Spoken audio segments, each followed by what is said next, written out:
My name is Tracy Tyler. When I was growing up, I really had no concept of a God.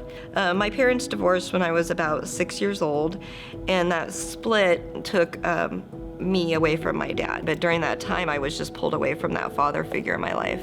And in the fourth grade, I was molested by a neighbor, and I had a lot of different babysitters, and a lot of those babysitters abused me in different ways. I had one babysitter who, one day she was like, "Here, you want to try vodka?" But I remember drinking for the first time and thinking, "Oh, wow, this is it."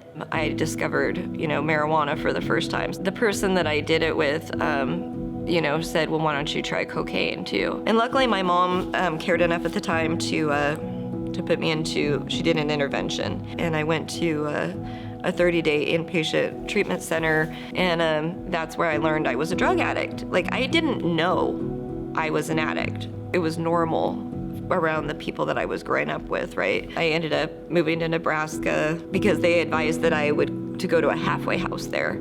There was this one night where they're like, somebody's gonna get kicked out. They had a whole round table discussion on Christmas Eve, and they kicked me out. I didn't know where I was gonna go. And I ended up going to midnight mass at a Catholic church and praying. I think that was the point in time where the first time I ever surrendered to Jesus.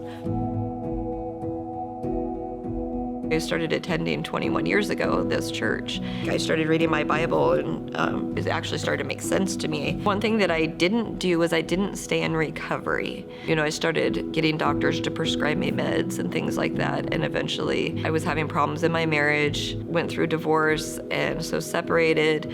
I was hiding it from everybody, so I was trying to pretend to be a good person, pretend that I was normal. I found out that my beautiful daughter was engaged. She met this guy, and it dawned on me, like in August, that I would have to either figure out how to have enough medication to not be sick at her wedding, or that I would be sick at her wedding. So I made the decision to get clean. When you're so broken that you have no choice but to let Jesus in is one of the biggest blessings that anybody can experience. He can take this ugly parts of my life, this shame, this hurt, and use it for his good purpose. But I'm trusting that God can use my story. I'm just trusting Jesus every day. I'm living one day at a time. All the best parts of my life have been when I've turned my life over to God.